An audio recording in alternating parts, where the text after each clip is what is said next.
Perang Dunia Ketiga versus perpanjangan 3 tahun atau periode ketiga. Intinya semuanya ada tiganya deh. Apapun modelnya ternyata semuanya perang. Yang pertama, perang militer. Yang kedua, perang ego nikmat yang berkuasa. Ingin diperpanjang dengan cara tidak demokratis. Pertama, senjatanya bedil. Yang kedua, senjatanya dengan membentuk opini melalui beberapa pemimpin partai plus pakai media dan buzzer. Partai-partai yang menyadari bahwa dari survei ternyata kepopuleran mereka turun. Pada panik. Daripada ada pemilu, lebih baik tambah 3 tahun lagi karena itu biayanya murah. Juga pejabat yang banyak melakukan penumpukan kekayaan dengan jabatan dan kebijakan pengen nambah lagi 3 tahun biar bisa tambah banyak menumpuk cuannya, biar bisa tambah banyak menumpuk hartanya yang bisa dibawa ke akhirat buat nyogok malaikat, juga biar cukup waktu untuk menghilangkan jejak penumpukan kekayaan pribadi dan kelompoknya tersebut. Partai besar, 2 yang utama hasil surveinya ternyata tidak turun. Keduanya nggak setuju diperpanjang. Orang mereka bisa berpeluang ambil jabatan tertinggi tersebut, ngapain setuju nambah 3 tahun apalagi 3 periode? Amit-amit jangan sampai begitu terjadi. Begitu kata mereka. Di sisi istana yang penuh dengan puja-puji kepada pejabatnya yang semua informasi harus bagus, merasa tidak ada lawan yang pantas memimpin Indonesia selain orang yang sederhana dan baik, maka orang di sekelilingnya menambah hembusan puja-puji kepada pemimpin tertinggi. Kenapa nggak 3 periode sekalian? Kalau perlu tambah 3 tahun baru tambah 3 periode. Ini keren. Toh 80% suara partai besar di tangan kita. Itulah libido orang di sekeliling yang saat ini menjabat dengan enaknya karena bisa bermain semaunya. Ingin sang pemimpin tertinggi berkuasa terus dan apapun diusahakan. Enak mereka saat ini yang sedang menjabat karena bisa memainkan dalam tanda petik kebijakan-kebijakannya karena sang terpilih, sang tertinggi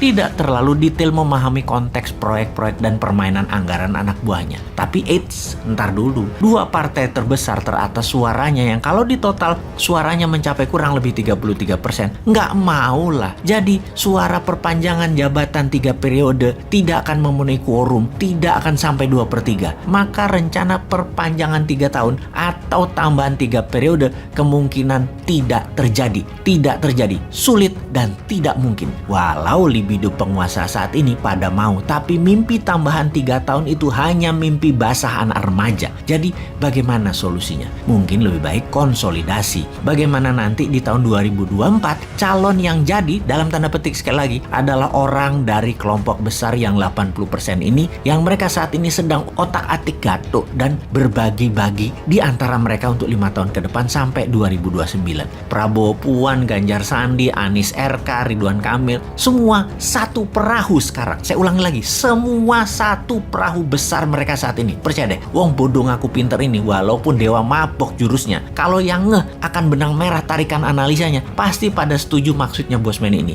Ada banyak benernya dan sering tepat kejadiannya. Balik ke para calon. Kemudian calon-calon itu terus dipasangkan bolak-balik 6 nama itu. Bisa Anies, Puan, Prabowo, Ganjar, macem-macem diutak-atik aja pokoknya. Kompromi-kompromi terus dilakukan. Lobby-lobby, gua dapat apa, gua ngerjain apa, terus diutak-atik. Kalau kita bertanya, mana ada yang mikir misalnya bagaimana minyak goreng murah dan tersedia untuk rakyat di seluruh Indonesia. Segera bagaimana menghindari kenaikan harga dan inflasi akibat perang berkepanjangan dan dunia jadi perang dunia. Bagaimana KKB Papua selesai. Bagaimana melihat KKB ini, adakah intelijen asing bermain karena Barat merasa diambil haknya karena semua proyek mineral diambil ke Tiongkok misalnya begitu. Nggak ada yang analisa begitu. Nggak ada yang mikirin misalnya lagi bagaimana kalau Rusia menang perang dan konsolidasi kekuatan Rusia baru dengan Tiongkok tersebut dan akan menyerang Amerika. Dunia kemudian akan mempunyai 3 aksis, G3, Rusia, Tiongkok, Amerika. Dan bagaimana Indonesia bisa berenang di antara ketiganya tanpa dimakan hidup-hidup dan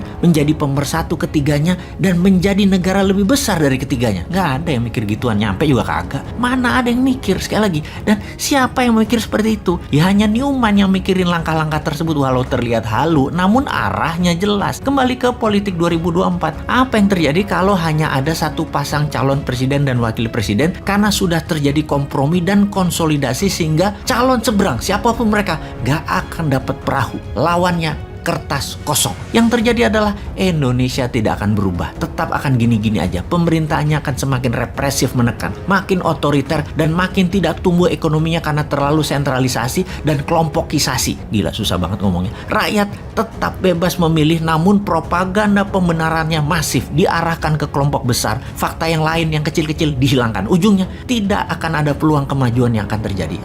Kok jadi pesimis amat, seakan kalau mereka yang sudah 7 tahun ini menjabat akan membuat Indonesia hartanya hilang. Belum tentu. Buktinya, walaupun semua harga-harga naik, minyak goreng negara penghasil sawit terbesar di dunia hilang dari peredaran, tingkat kepuasan penduduk di atas 70%. Hebat nggak tuh? Mungkin kalau minyak goreng ada, murah, BBM murah, listrik gratis, tingkat kepuasannya 120%, sampai negara tetangga pun puas. Karena kepuasan 70% itu, banyak yang bilang info dari bosman, banyak hoaks, komen-komennya orang mutu, dan cuman ketakutan dari wong bodoh ngaku pinter berasumsi saja. Jadi lanjut deh kalian menjabat, gua mantau perang dunia ketiga aja deh. Mudah-mudahan Putin selon, hajar tembak-tembakin roket ke negara-negara NATO lainnya di perbatasan seberang Ukraina. Pasti ambiar dunia, dan old mind pasti bingung karena perang dunia ketiga terjadi.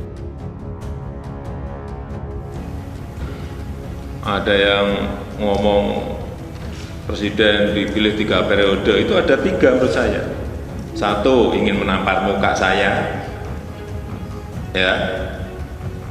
Yang kedua, ingin cari muka, padahal saya sudah punya muka.